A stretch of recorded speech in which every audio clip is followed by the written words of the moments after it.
Yeah, hello guys. Today we have came with another topic जो कि था हमारा डेटा मॉडल, क्योंकि कल हमने डेटा स्ट्रक्चर के जो लेवल होते हैं, जो लेयर्स होते हैं डीबीएमएस में, लॉजिकल कॉन्सेप्चुअल और लॉजिकल या फिजिकल और एक व्यू लेवल, तीनों कंप्लीट हो गया था। और आज हम देखने वाले डेटा मॉडल क्या होता है। ओके, डेटा मॉडल की कंप्लीट अंडरस्टैंडिंग पहले जानते हैं डेटा मॉडल होते क्या है।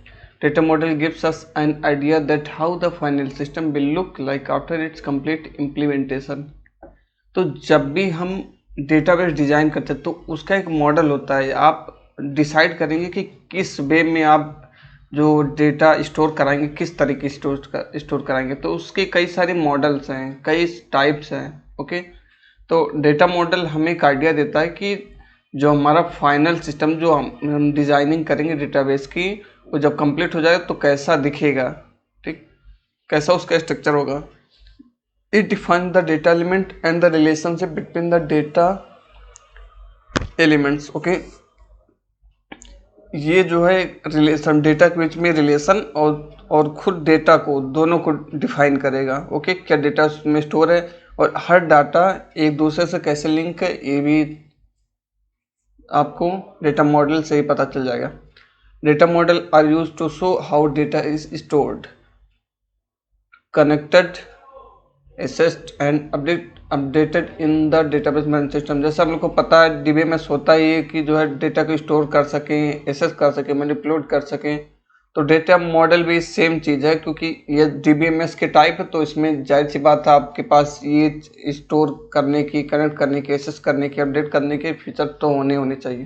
ठीक, तो डेटा मॉडल एक आपको आइडिया दे देगा कि आपका जो पूरा मैनेजमेंट है वो किस टाइप का, उसका लुक कैसा होगा, उसकी डिजाइनिंग कैसे होगी। ओके, डेटाबेस की डिजाइनिंग वो डेटा मॉडल से पता चलेगा। अब इसके टाइप देखते हैं। वैसे तो इसके कई सारे टाइप्स होते हैं और भी आपको मिल सकते हैं, पर जो कॉमन 10 आपको हर ज़्यादातर जगह मिलेंगे। Hierarchical model, network model, entity relationship model और relational model, object oriented data model, object relational data model, flat data model, semi structured data model, associative data model and context data model. कभी कभी MCQ में भी पूछ लेगा कि दे देगा चार, पूछेगा इनमें से कौन सा डेटा मॉडल नहीं है। तो इस वजह से ये चीज़ क्लियर पता होनी चाहिए, उसके टाइप्स। ओके, अब एक एक करके हम देखते हैं। हायरार्किकल मॉडल, तो hierarchical model was the first DBMS, ये पहला डीबीएमएस मॉडल था। This model organize the data in the hierarchical tree. जैसे कि आप फिगर में देख रहे हैं, ये एक ट्री के स्ट्रक्चर में होता है। एक पेरेंट, फिर उसके दो चाइल्ड, फिर उसके भी दो चाइल्ड, तो ये ट्री टाइप इसका स्ट्रक्चर होता है। इसलिए हायरार्किकल मॉडल, इसको ट्री स्ट्रक्चर में ही होता है। Okay, the hierarchical start from the root which has root data and then it expands in the form of a tree adding child node to the parent node। तो इसमें एक root, जैसे यहाँ पे root shoes वाला है, ठीक, उसके अंदर दो चाइल्ड हैं और फिर उसके अंदर जो है दो चाइल्ड्स बने हो। तो अब ये कह सकते हैं कि स्नीकर स्पोर्ट शूज का पेरेंट मेन शूज है, मेन शूज का पेरेंट शूज है। पेरेंट मीन्स उसका ऊपर वाला, जैसे सन का पेरेंट फादर, फादर का पेरेंट ग्रैंड फादर, सो ऐसे पेरेंट चाइल्ड, ये चीज सेम इसमें भी ऐसे एग्जिस्ट करती है। This model easily represent some of the real world relationship like food. ये मॉडल आपको कई जगह मिलेगा, ऐसा नहीं। मॉडल यूज होता है डिपेंड अपॉन आपकी रिक्वायरमेंट। अब जैसे वेबसाइट्स वगैरह में जब डेटाबेस आप डिजाइन करेंगे तो डिपेंड करता है आपकी रिक्वायरमेंट कैसे, उस हिसाब से ये मॉडल यूज होता है। ओके, इस एग्जांपल दिया है। We can represent the relationship between the shoe present on a shopping website in the following way। तो इन्होंने एक शॉपिंग वेबसाइट पे शू का डेटाबेस जो है प्रेजेंट किया है, ठीक। ये हायरार्किकल मॉडल का एग्जांपल है। ओके, ये तो हमने कॉन्सेप्ट बताया। बाकी जब हम लोग उसमें डेटाबेस में टेबल्स बनाते तो ऐसे रिलेट कर करके बनाते ताकि हमारा जो डेटा वो आसानी से डेटा फेच हो जाए हमारे पास या अपडेट हो जाए, पूरा मैनेजमेंट सही से चलता रहे, ठीक। तो नेक्स्ट मॉडल देखते हैं। ये है हमारा रिलेशनल मॉडल। ये जो है बहुत ज़्यादा वाइडली यूज होने वाला मॉडल है, आपको ज़्यादातर रिलेशनल मॉडल ही मिलेगा। ओके, इस इन जो है इस रिलेशनल मॉडल में जो डेटा होता है वो 2 डायमेंशन टेबल के फॉर्म में होता है। 2 डायमेंशन का मतलब जो है ये कह सकते हैं जैसे एरे होता है ना 2 डायमेंशन रो कॉलम, तो वैसे ही समझ लीजिए 2 डायमेंशन 2D टेबल होता है।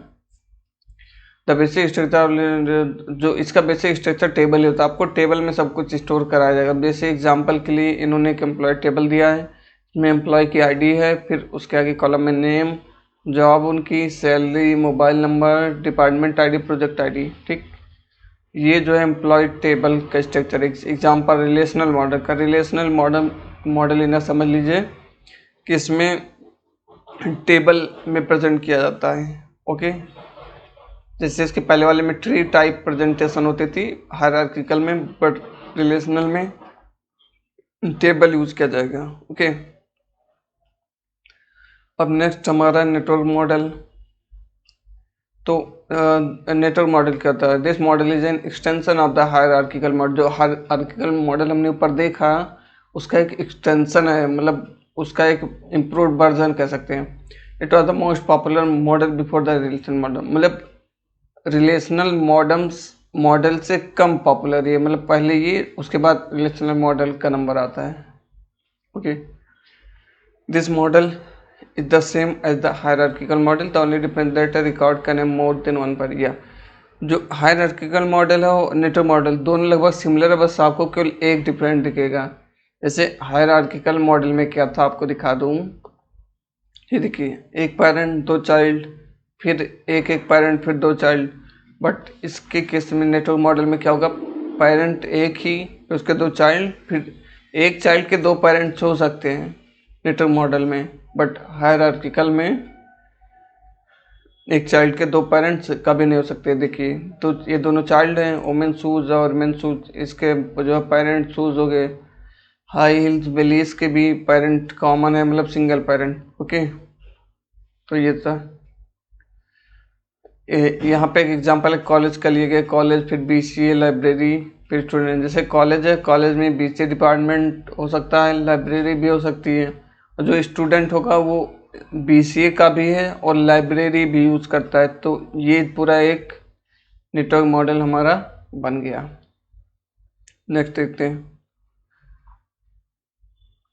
हाँ, तो हमने जो कॉमन नेटवर्क मॉडल, हायरार्किकल और जो है रिलेशनल मॉडल, ये 3 जो अक्सर पूछे जाते हैं वो मैंने मेंशन कर दिया। बाकी अगर आप और ज़्यादा डीप स्टडी करना चाहते हैं तो उसके लिए भी आपको कंटेंट प्रोवाइड हम करा देंगे। ओके, बाकी एग्ज़ाम में इतने पूछे जाते हैं, ये सबसे ज़्यादा वाइडली यूज़ होने वाले। बाकी बहुत सारी कैटेगरी होती है, वो आगे आपको और मिल जाएगा जब आप आगे और स्टडी करेंगे डीपली। ओके।